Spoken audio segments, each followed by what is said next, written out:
하마입니다. 더 시저입니다. 어제 장은 3대 지수 모두 강보합권으로 마무리, 반도체도 강보합권으로 마무리가 되었습니다. 미 작년 4월 이후 연간 고용 증가 91만 명 하향 조정, 현재 고용이 줄어들고 있는 상황인데 그 고용의 수치조차도 다시 하향 조정을 했습니다. 그럼에 따라서 금리 인하는 거의 확실해지면서 연내 3번까지도 금리 인하가 예상되고 있고요. 그런데 주식시장이 큰 충격이 없이 계속적인 상승을 하려고 한다고 하면 경기 침체를 스무스하게 넘어가야 됩니다. 그런데 이렇게까지 고용이 줄고 있다. 한간에서는 이미 미국 경제는 스태그플레이션으로 들어가고 있다 라고 하더군요. 어느 정도 약간 인정은 해야 할 것 같습니다. 원래 금리 인하라는 것은 주식시장을 부양하기 위해서 실시하는 게 아니고요. 경기 침체를 사전에 방지하고자 실시하는 거거든요. 모든 사람들이 금리 인하를 무조건적인 호재로 생각하지만 물론 호재가 맞긴 맞아요. 금리 인하를 하게 되면 은행의 대출이 늘어나게 되고 그것은 다시 위험 자산으로 흘러 들어가기 때문에 금리 인하를 하게 된 배경은 반드시 경기 침체 징후가 보여야 실시하는 것이죠. 고용이 줄어들고 점점 AI가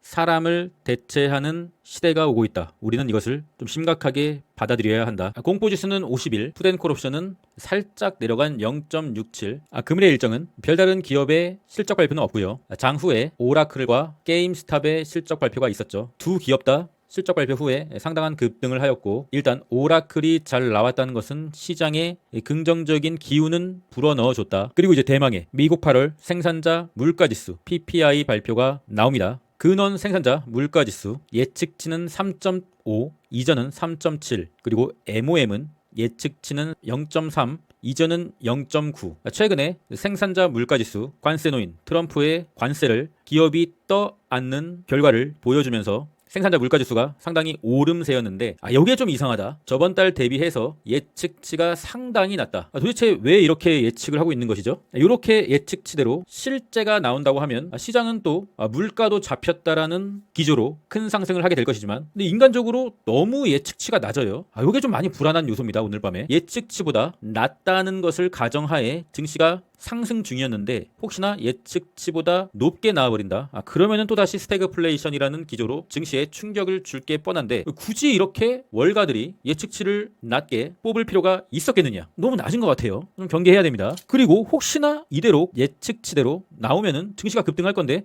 그것도 문제예요. 나스닥 지수입니다. 현재 위치가 볼린저 밴드 상단이 얼마 남지 않았습니다. 영상을 만들고 있는 현재 기준으로는 약 0.25%. 그렇다고 하면 PPI 지수가 예측치와 동일하게 나오면 당연히 시장은 좋아할 것이므로 이 볼린저 밴드 상단을 뚫어버릴 수도 있다.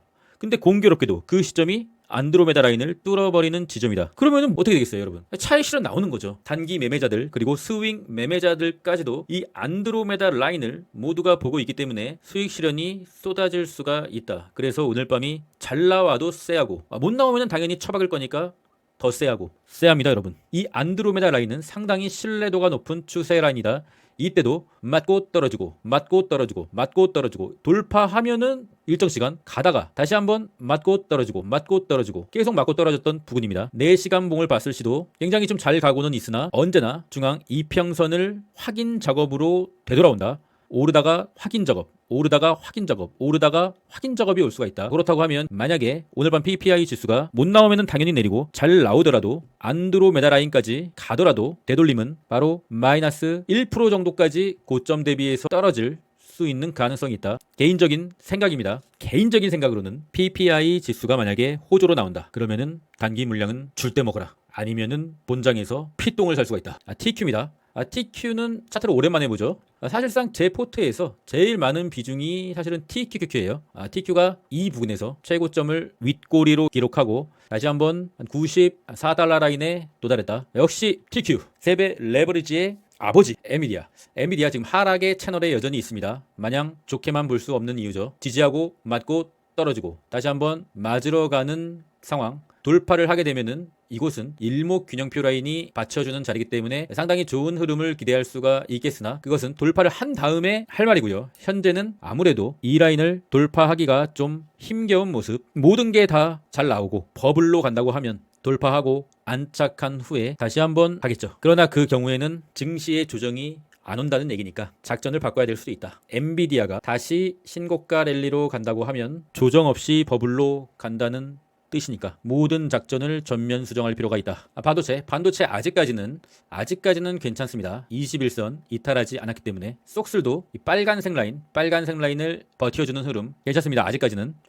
테슬라는 좀 괜찮지가 않다. 기분이 좋지가 않다. 이게 뭐 컨셉인가? 솔직히 말해서 어제 같은 경우는 또는 그저께 같은 경우도 눈 감고 아무거나 사도 그냥 오르는 장이었어요. 그런데 테슬라는 어떻게 합니까 도대체? 테슬라 유튜버 분들 혹시 제 영상을 보신다면 댓글 한번 남겨주세요. 저도 이제 어떻게 될지 모르겠습니다. 이 테슬라. 하지만 테슬라는 아직까진 상승의 채널 안에 있다. 결국에 와리가리를 이렇게 하고 있지만 상승의 채널 안에 있다. 너무 힘드네요. 테슬라. S&P 스파이는 다시 한번 최고점을 돌파해주는 흐름 긍정적으로 볼 수가 있고요. 다우지수, 다이아도 최고점을 넘겨주는 모습. FNGU 최고점을 넘겨주는 모습. 불즈는 여기 테슬라가 있어. 이 불즈에 테슬라가 껴있다고요. 엑스맨 테슬라가 있기 때문에 최고점을 넘겨주지 못하는 모습. 그래서 증시가 급락이 온다고 하면 9월 말이나 10월 달에 급락이 온다고 하면 이 불즈보다는 FNGU가 차라리 낫겠다. 여기는 엑스맨 테슬라가 없다.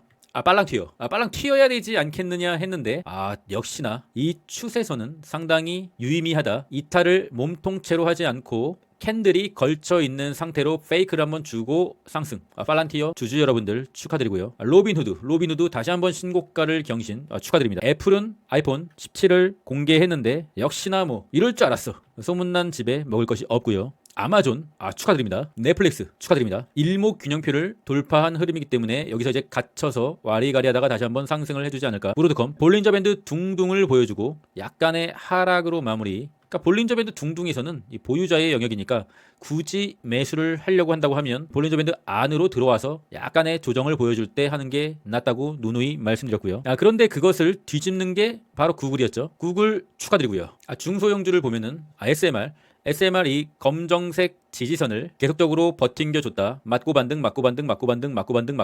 어제도 약간의 맞고 반등.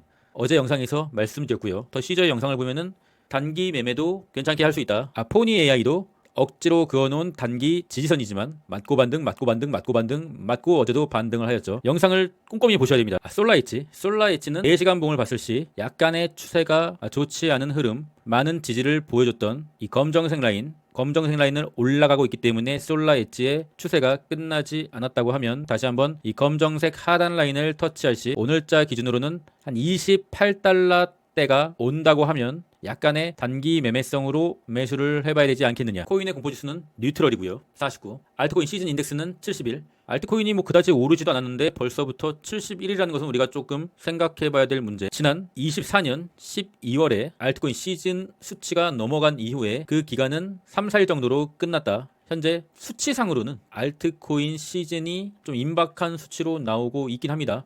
체감은 잘 안되네요. 테더의 차트입니다. 테더가 상승의 채널을 이탈하면서 일부 선택받은 알트코인들의 상승이 2, 3일간 나왔고요. 4시간 봉을 봤을 시 이제 하락의 채널을 그어봤는데 하락의 채널을 하단을 터치하고 현재 상단의 채널에 갔다. 그리고 오늘 PPI를 기다리는 것이죠. 그리고 PPI가 증시에 도움이 되는 상황으로 나온다고 하면 다시 하단의 채널로 갈 수가 있겠다. 이 테더의 상승 추세가 완벽히 깨지려고 한다고 하면 요 신호, 다시 한번 하단으로 가게 되는 요 신호까지는 나와야 되지 않겠느냐. 비트코인 여전히 재미없는 상황. 현재는 비트보다 알트들이 조금 더 희망이 있지 않겠느냐. 게더리움 정말 이제 다시 게더리움으로 확실하게 복귀를 해주면서 도대체 며칠입니까? 한 12일 동안 같은 가격으로 가고 있네요. 이거 거래량도 없고 완전히 좀 마탱이가 좀 가고 있습니다. 좀 좋지 않은 상황. 현재는 비트코인도 아니고 이더리움도 아니고 솔라나를 필두로 한 알트코인, 비트와 이더를 제외한 알트코인 쪽으로 수급이 쏠리고 있는 상황 같습니다. 그렇다 하더라도 알트코인은 단기 매매로 접근하시는 게 좋습니다. 항상 알트코인을 인생 역전을 위해서